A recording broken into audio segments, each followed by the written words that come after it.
आपण मैंने तो घरे अनेक थर खेचुड़ी बनई केबे आपण बिना पियाज रसुण खेचुड़ी बनई कि जदि घरे बनई ना तो निश्चय दिन घरे बनातु। चलतु भिडटी एठी आज मैं स्टार्ट करवा बिना पियाज रसुण खेचुड़ी प्रस्तुति।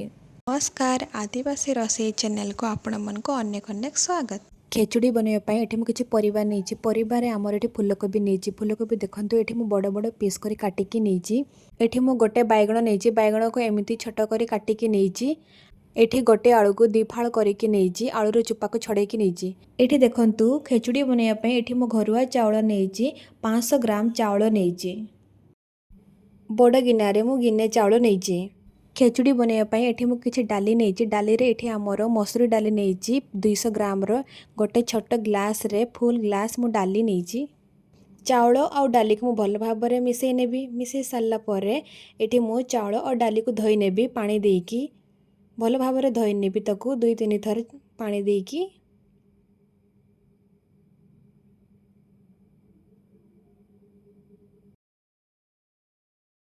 ये देखु चाउल और डाली भल भाव में धोई हो जाती आउ थे पानी देकी भल भाव में धोई ने चाउल डाली को एबे से पानी गुड़ा को बाहर करदेबा।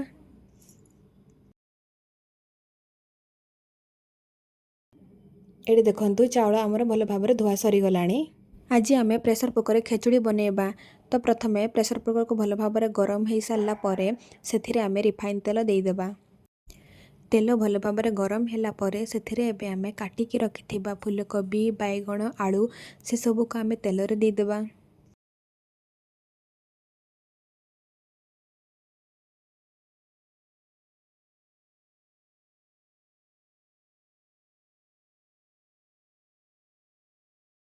इठी आमे परिबा को टिके फ्राए करी नबा एपट सेपट करके तेल रे भल भाव में लो मीडियम रे 2-3 मिनिट 2-3 मिनिट पर ये आपन देखंतु जे परिबाटी आमर हल्का फ्राए हो जाइए और अल्प सीझी जाइए ताको आउरी सिझेबा लो मीडियम रे 1 मिनिट छाड़ी देबा परिबा सबको। 1 मिनिट पर ये आप देखु जे परिबाटी आमर अल्प सिझी जाइए ताको आम बेसी सिझेबा नहीं बेसी सिझेले आमर खेचुड़ी रे आमर गुंड हो परिबा सबू ताको आम एमती हल्का सिझे नेबा। सेथिरे एबे आमे धोईकी रखिथिबा चाउल और डाली सबू को परिबारे देदेबा।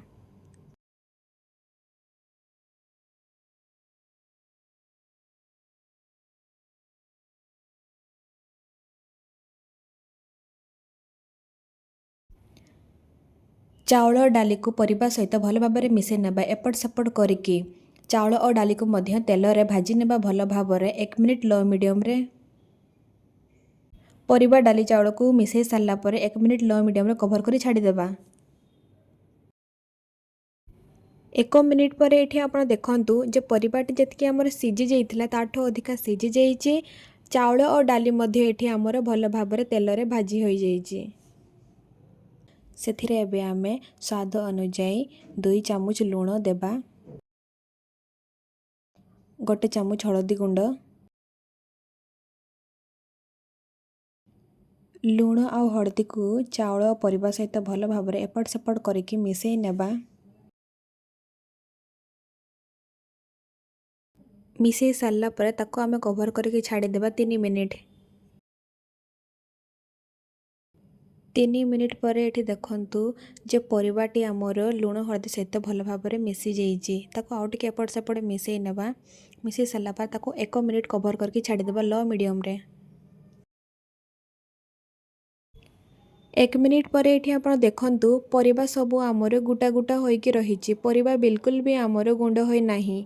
डाली आउ चाउल मध्य आमर तेल लूण हळदी सहित भल भाव में भाजी हो जाइए। ये देखु परिबा डाली चाउल भल भाव में भाजी हो जाइए। सेथिरे एबे आमे पानी देदेबा खेचुड़ी पाई जतिके हमको पानी दरकार सेतिके ही पानी नेबा ताठो अधिका पानी नेबा नहीं ताठो अधिका पानी नेले खेचुड़ीटी आमर पानिया हो जिवो। तो सेतिपई मु जो गिनारे चाउल मापिकी नेइथिले सेई गिनारे पानी नेइची चाउल को मापिकी।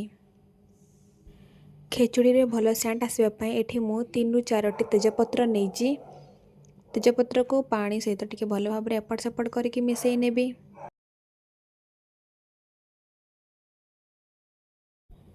एबे आमे कवर करके छाड़ीदेबा 7 ରୁ 8 मिनिट 4टा सीटी आसीबा पर्यंत।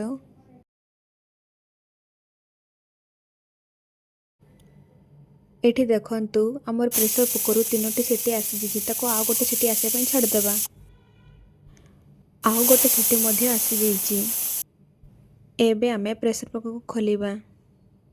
एठी देखंतु खेचुड़ी रे हमर जमा भी पानी नहीं, पानी सब सुखी जाइछि। एबे आमे खोसणी सहायता रे चेक करी देखिबा। एठी देखंतु खोसणी रे किछि लागि नहीं तो पानी हमर पूरा पूरी सुखी जाइछि।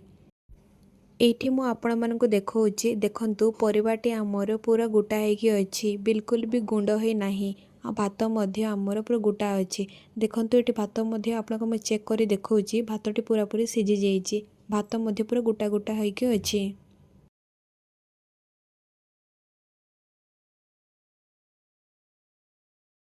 देखंतु एठी हमर बिना प्याज रसुण रे खेचुड़ी प्रस्तुत हो गला। आपण माने जदि केबे घरे बनै कि खाइ नांदे तो निश्चय दिने घरे बनै कि खांतु।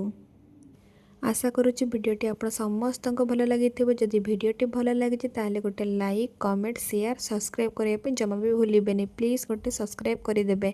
सब्सक्राइब करिवा द्वारा मु जहाँ भी वीडियो अपलोड करिबि आपनक पाखकु नोटिफिकेशन जिवो। आजिका भिडियोटी एठी मु शेष करूची। आमे पुणी देखा हबा गोटे नेक्स्ट वीडियो रे।